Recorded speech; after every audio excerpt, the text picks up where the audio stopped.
Достор, говорит и показывает кухня. Mo каттарга мындай эле в общем жооп берип коеюнчу. Эң көп кат продукты жетпей атат деген кат, эң көп кат. Андан кийинки эле кат Сыймык байке дейт, мени үйдөн кубалап атышат, эмне кылсам болот дейт. Эми ушундай бир 200дөй кат бар го, где-то 250-300дөй кат бар. Ушул квартиранан чыгарып атат дегендерчи. Достор, мен силерге юридический эми айтып берип коеюн. Ошол квартираңардан эч ким чыгара албайт, даже хозяин да чыгара албайт. Кет десе, кетпей койсоңор, милиция да чыгара албайт. Милицияга арыз жазса, хозяины карабайт милиция. Бул только сот карайт. Сот карайт. Даже мына үйүндө жашап атасыңарбы, однокомнатный. Мына мисалы мен могу квартирада жашап атам да, айына төлөйм. Мисалы мен төлөбөй койсом дагы мени чыгара албайт. Только по решению суда чыгарат. Участковый, СМ, прокуратура келип эч кимдерди үйүңөрдөн чыгара албайт, достор.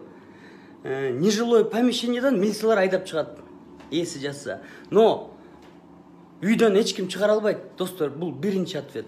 Экинчи ответ бир 2000дей кат келди. Тиги комментарийде да жүрөт, 2000дей. Мага жардам керек, мага жардам керек. Анын баарын Улан Примовдун фонду баарына карап атат, бүт баарын көрүп атат. Бир 2000ден ашык киши жазды, мага муктаж депчи, пакет бергилечи деп. Аны азыр ойлонуп атышат. Почта менен береби, же кандай берет? Бизге мисалы чоң казат кыймылына дагы, коомдук кыймылын бизди да жаптыртып атышат. Канат Хасанов деген да жаптыртып атышат, в общем. Ошону азыр ойлонуп атышат. Может, мисалы Аламединде 50 киши болсо, 50 киши Аламединде жазса, ошол бир вожатый болсо, ошол берип койсо, ал таратып коебу, же бир жерде туруп турабы деп ушунун баарын мындай ойлонуп атышат. Могу фонд Примовка чоң рахмат, мындай көп жардам берип атат. Могу байлар жардам бергендер жардам берип атышат, жардам бербегендер кылтыйып отурат. Могу Примов деле айтылды, канча миллион сомго жардам берди. Примовдон 10 эсе, 100 эсе байлар бар да. Алар эмне жардам бербейт? Мисалы Бабанов деп атабыз. Бабановдон 10 эсе байлар толтура бизде. Кыргызстанда эч ким аттарын билбейт, достор. Силер мындай көрүнгөндөрдү эле айтып бересиңер да. Мисалы бир 10 олигарх бар, алардын аттарын эч ким билбейт. Алардын астында айтпайм, Бабанов игрушка болуп калат. Ошондой байлар бар, ошолор отурат, эчтеке кылбай. Азыр ошолордун баарын аттарын айтам, Кудай буйрса. Силер колдоп тургула, достор. Могу бензин боюнча. Бензин баррель $21 болду. Bizde ушундай 40 сом болчу, когда 80, 100, 120 доллар болгондо, баррель $120 болгондо. Ошондо деле 40 сом болчу. Азыр $21 болсо деле 40 сом бензин. Бул кандай түшүнсө болот? Путинге да бир кайрылат элек, баарыбыз кайрылсак болот да. Владимир Владимирович бизди аябай кордоп атышат биякта деп. Бензинди арзандатпай атат деп. Анан достор, бир болуп турсак, ушул пандемиядан чыгабыз. Бир болбосок, ушинтип эле бири-бирибизди жеп, бири-бирибизди ометип отуруп, башы жоголуп кетебиз. Азыр могу мен силерди чакырып кетем, официально чакырып кетем, саясатчыларга, партияларга эч кимисине кошулбагыла. Эл өзү бир партия түзүш керек. Эл өзү түзүш керек. Элдик партия болуш үчүн эл өзү түзүш керек. Ошондой партия болгондо, ошондо эл өзү бир партия түзүп алып, ошо партия менен кетиш керек. Биз могу партия, саясатчылар бирөөңөр да сүйлөбөй эле койсоңор болот. Бүт саясатчылар ушул акыбалга, ушундай тупикке, ушундай туңгуюкка, ушундай саботажга, ушу бүт саясатчылар бийлик талашып атып алып келишкен. Могу жогорку кеңеш бети жок экен. Жогорку кеңештин бир 100 депутаты жөнүнө кетип калса болмок.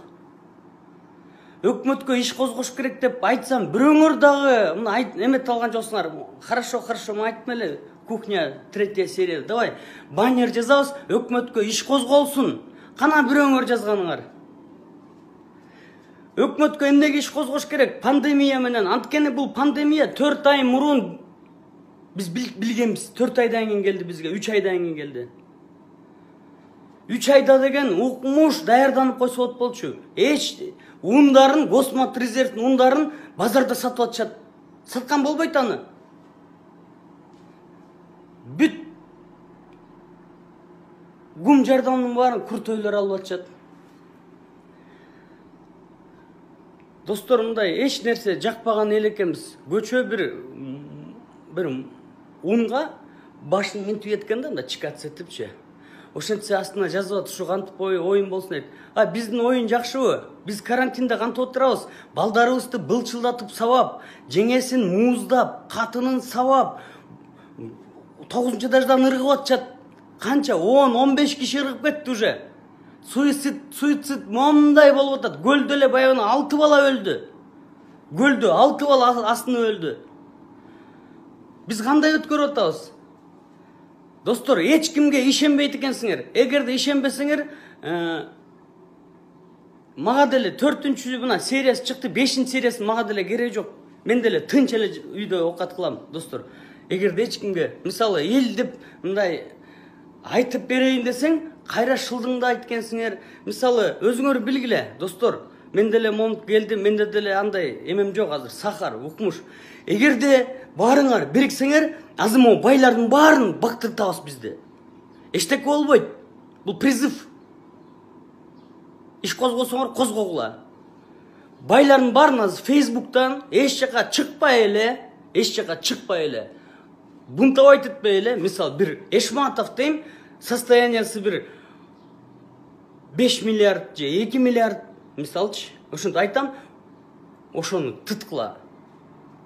Мен силер үчүн, мен элдин камын көрөйүнчү, ушу элдин бир эмесин да, элдин талашайынчы, мен юристмин да, деп ушинтип атып, көп адамга мен өзүм эме болдум, душман болуп калдым. Достор, мен силерге ушуну айтып берейинчи. Өзүм көп адамга душман болдум. Мага арматура менен да келишти, рекеттер да келишти, бандиттер да келишти.